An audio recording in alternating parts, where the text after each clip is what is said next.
Hello and welcome to our special conversation on the Union budget, which will be presented by the Finance Minister Nirmala Sitharaman yet again in the shadow of the pandemic. And yet again, she will have to continue to instill confidence in India's growth story despite the hurdles that have been created by the COVID-19 pandemic.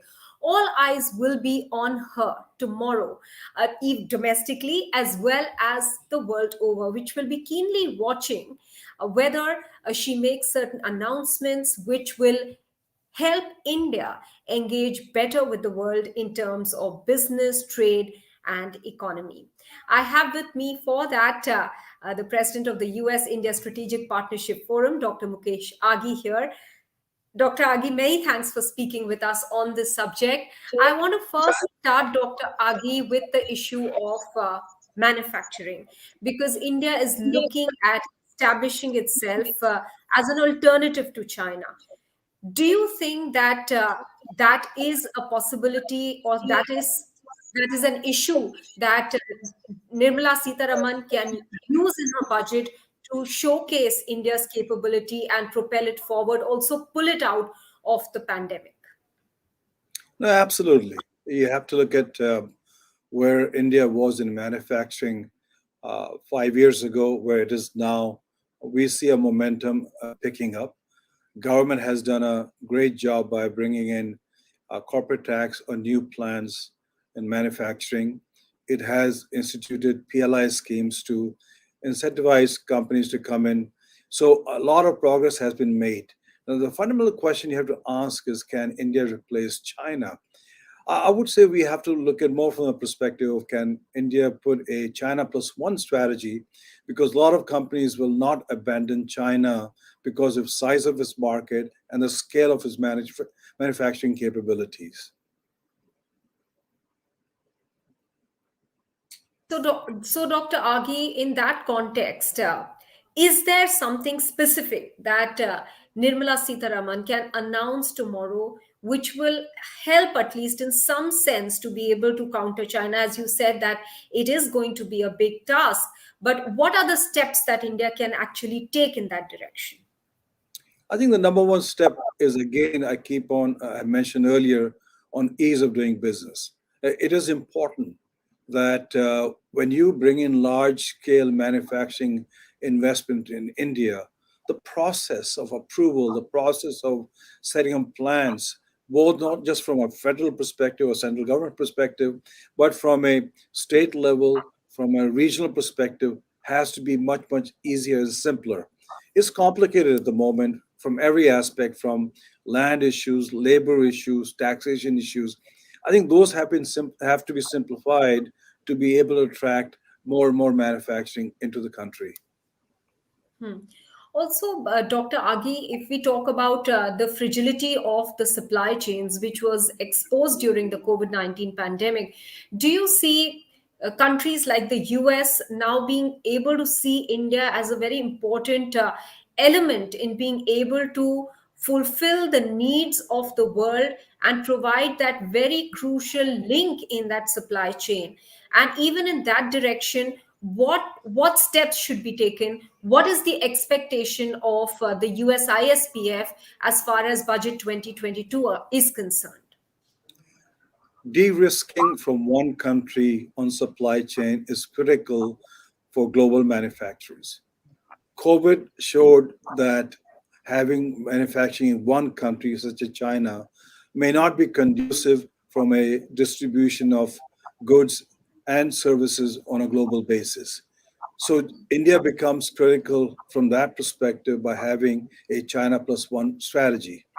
What India needs to do to attract some of these companies to come in, because at the moment we see momentum moving into Vietnam, into Cambodia, into Thailand, even Bangladesh, and is look at compare itself from a perspective of taxation, ease of doing business, flow of capital, and then dispute resolution. Those are the issues which are always in minds of the board before they make multi-billion-dollar investment. I think that's where India has to focus. Dr. Agi, till about 2 years back, there was a lot of thrust on the possibility of having a deal, India and America having a trade deal. Suddenly, that seems to be on the back burner. There is no talk about that as well at the moment. What are the hurdles, and can any of them be addressed even when announcements in a domestic budget are made? Well, when President Trump was there was a discussion of mini trade deal. Biden administration came in, and the hopes of the mini trade deal dissipated. It is important to understand that for Biden administration, a trade deals FTA is not a priority at the moment, whereas for India it is important. And I have to give credit to the government of India. They went beyond the call of duty to get a deal done. It didn't happen. It is important that when you do a budget and you look at a trade deal, you have to look at from perspective of patent issues, copyright issues, but more important is tax parity, giving equal access to U.S. companies as compared to Indian companies. Those are the issues which has to be addressed in the tax in order to attract a trade deal, which both sides are pushing at the moment. Hmm. On another perspective, something that US has constantly been talking about, and especially former President Donald Trump, because he put it out in the public domain by way of using social media to allege that the tariffs in India are extremely high.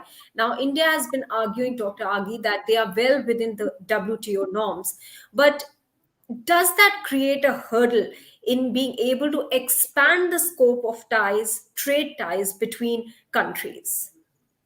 Well, it's always a challenge. I think the US has its own tariffs, especially when you look at steel and aluminum and other areas. India has its own tariffs. I think the fundamental question you have to ask is how do you attract companies to come and invest? At the same time make Indian company globally competitive? That's a critical question you have to address because you cannot continue to have a closed economy because the domestic industry will not become competitive. And classic example would be the services sector. You look at Indian IT company.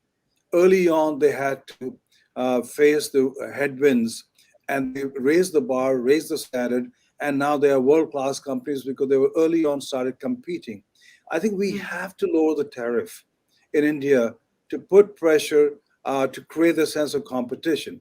Classic example would be, for example, company like Tesla, which is keen to come in, but at the same time is trying to say, listen, let me bring in some EV vehicles at lower tariff.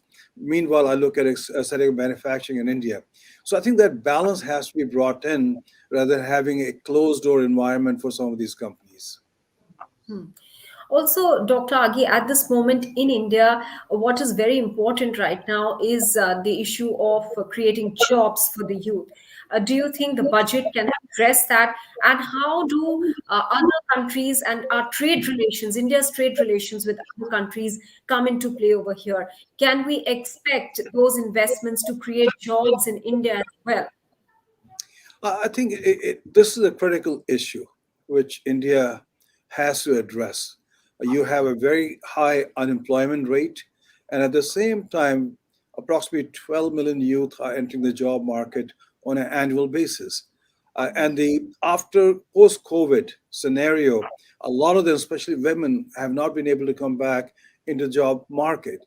Now, jobs are created initially through a lot of investment in infrastructure, real estate investment, and which can create jobs immediately. But in the long term, India has to look at what are job creators. Obviously, large scale manufacturing is a big time job creator. Let's not ignore the services sector because services sector also is growing substantially and dramatically. I think we should keep an eye on that while trying to work the budget out to ensure that both in manufacturing and services, they are job creators. Dr. Agi, what are the core sectors that the US ISPF will be looking at tomorrow when the budget is announced by the finance minister? And also, sir, if you can take us through some broad recommendations that were made. We will be definitely looking at the financial sectors. We'll be looking at the e-commerce sector. We will be looking at the for example, the bond market getting more and more tax duty waiver from that perspective. So I think on the services side, we're looking at that. Then also looking at tariffs on electric vehicles, on electric batteries itself coming in, because I think that has an impact on the job market and also innovation. Then the third thing we'll be looking at startups. Will they be allowed to go list out there in the global market? Also, taxations on options granted to employees before they are vested or they cash them out. Those are some of the issues we will be looking at in order to enhance the growth of Indian economy. I think our recommendation is simplify the process on taxation. Our recommendation is lower the tariff on electric vehicles. Our recommendation is look at an e-commerce levy on equalization. So those will be a few of the recommendations which we have made to the Ministry of Finance. Hmm. All right. Dr. Agi, many thanks for speaking with us here. And we do hope that once the budget is out, we can speak to you once again, whether that budget is satisfactory in terms of not just India's growth story to be propelled further, but also whether it will attract the kind of investment that India is looking for currently at the moment, especially after the COVID pandemic scenario. Many thanks, Dr. Agi. Thank you very much, Maha.